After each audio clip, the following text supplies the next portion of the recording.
And we are back with the third segment of the GSMC Basketball Podcast presented by the GSMC Sports Network. And in this third segment, we are going to be looking at the Lakers starting lineup. It was just recently announced by JJ Redick himself, the lineups that are going to go into, the starting lineup that's going to start the season. And this was on Zach Lowe's podcast. This was, during ESPN. This is an ESPN analyst podcast. It's called the Low Post Podcast. And on that podcast, he had JJ Redick on there, and obviously he was asking him questions about the Lakers and what coaching decisions he'd make and what would be different. And the biggest question and the biggest takeaway from this podcast is the starting lineup. So Zach Lowe, he, on the podcast, reportedly asked, have you settled on a starting five? And JJ Redick responded with, yeah, it'll be the starting five that went 23-10 last year. Now, that starting five is going to be consistent of D'Angelo Russell, Austin Reeves at the guard, Roy Hachimura, LeBron James, obviously, and Anthony Davis, duh. And that's your starting lineup. So it's D'Angelo Russell, Austin Reeves, Roy Hachimura, and the two obvious starters, LeBron and Anthony Davis. LeBron, he can play any position. It doesn't matter where you put him. And whether you want to put him at the small forward, whether you want to put him at the power forward, it really doesn't matter. Whether you want Roy at the power forward or Roy listed at power forward, again, it doesn't matter. Because 9 times out of 10, the ball is going to go to LeBron in the offense. And 9 times out of 10, it really doesn't matter where LeBron plays because LeBron is just going to be LeBron. So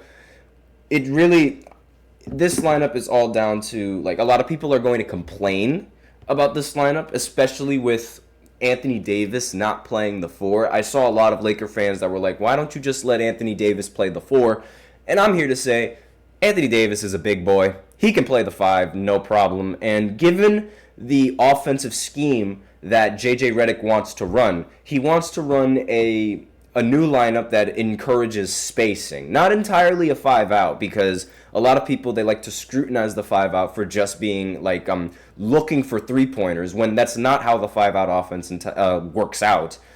The Nuggets have displayed their 5-out set in a completely different manner that encourages backdoor cuts and encourages two-point attempts, more so than it actually encourages three-point attempts. Granted, if there is a wide-open 3, obviously Jokic is going to hit the player that's wide open for 3, but the 5-out isn't just searching for a three-point shot. And this lineup that JJ Redick is going for encourages the spacing that he desperately wants the Lakers to operate under.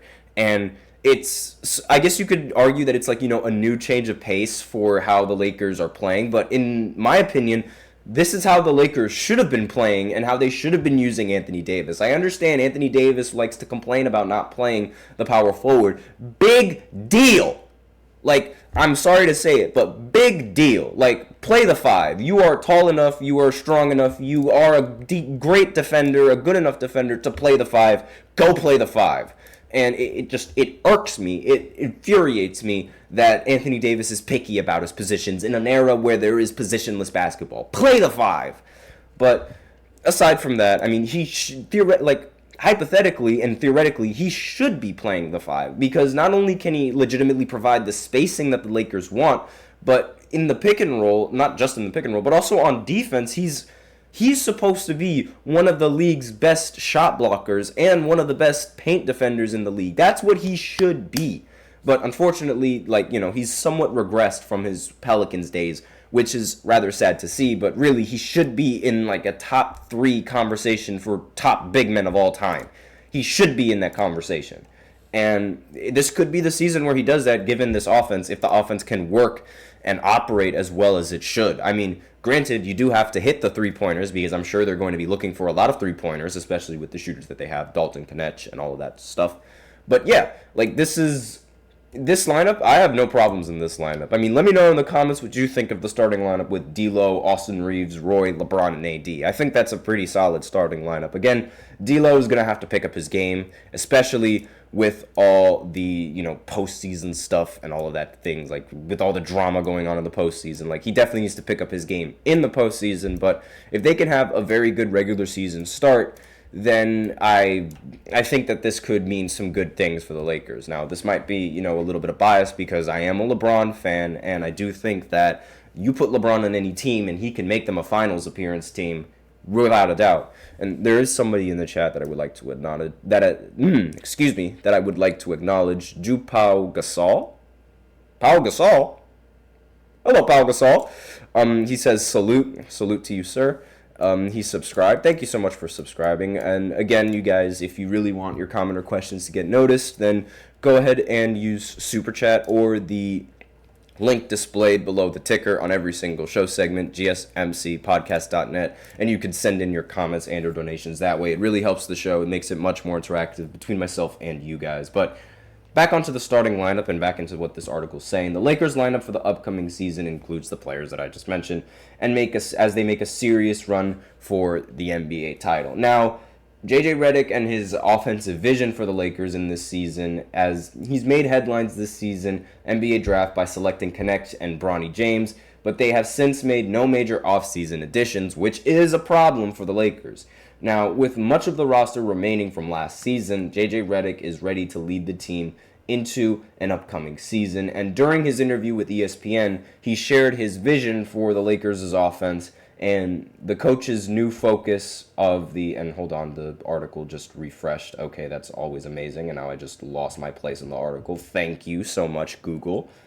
But let's see. So during his interview, he shared his vision, and the new coach is focused on finding new ways to create advantages in the matchup. And we have a quote from Redick saying, "I think in terms of what the offense looks like, there will be a decent amount of movement. The shot profile will hopefully improve. We've talked about ways to create more paint touches. We've talked about ways to shoot more threes. We've talked about some of the leeway that you have to give certain players with their mid-range shots, whether that's in a post or isolation. Outside of that, there hasn't been a lot of margin creation. So we're going to try to create some margins. One of which is we're really going to emphasize offensive rebounding and corner crashes," he added.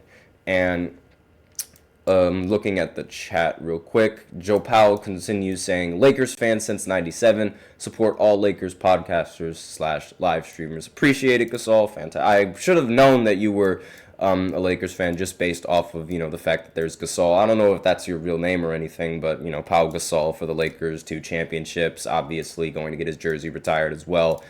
And if his jersey is already retired, and yeah, I totally get it. Now, continuing with what JJ Redick had to say, he mentions how he wants to emphasize offensive rebounding, and this is sort of what made the Knicks, a pretty good team.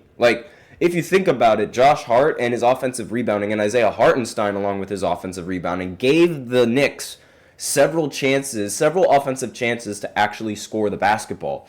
And a lot of teams, when they take a shot on offense, a lot of them love to get back on defense and sort of allow the other team to get the rebound and get set on defense to prevent fast break opportunities. Because if you have, let's say, maybe 2 players down in the paint trying to get a rebound, then that would leave your team in a potential 3-on-4 scenario down the other end of the court, which could result in a wide open 3. So not many teams really try to go for the offensive rebound anymore in this league. So emphasizing offensive rebounding it could be a game changer. We saw how it worked with the Knicks because, again, a lot of people aren't really expecting a team to crash for the offensive rebound. So maybe it could work.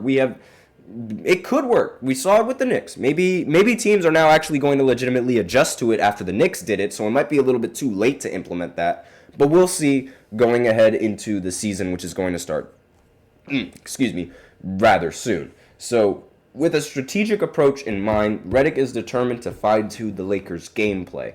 The Lakers will kick off the season with a matchup against the Minnesota Timberwolves, and obviously, the Timberwolves being a rather good team, this is not going to be an easy matchup for the Lakers, and it's really not going to be an easy matchup for Redick or the coaching staff going into their very first game against a Western Conference Finals caliber team. It's going to be a challenge, but I'm sure JJ Redick is ready to meet the challenge, and we'll go ahead and we'll see exactly how well he coaches the Lakers and how well the lineup is actually going to be constructed. Again, the lineup is D'Lo, Austin Reeves, Roy Hachimura, LeBron James, obviously, Anthony Davis, duh. That's the starting lineup that's going to happen with the Lakers. And I say obviously and duh because, I mean, it makes, like, if you're benching LeBron or Anthony Davis, there's something wrong with you. But that's all that I really have to say about this segment. So now we're going to go ahead and talk about the other LA team, the Los Angeles Clippers, and how I fear that they might have future problems, not just with Kawhi, but with another player on their roster. And I'm sure if you guys have been paying attention to the previous few seasons, you know exactly who I'm talking about. So I'll be right back after this short break. Be sure to stay tuned if you guys are interested to what I have to say.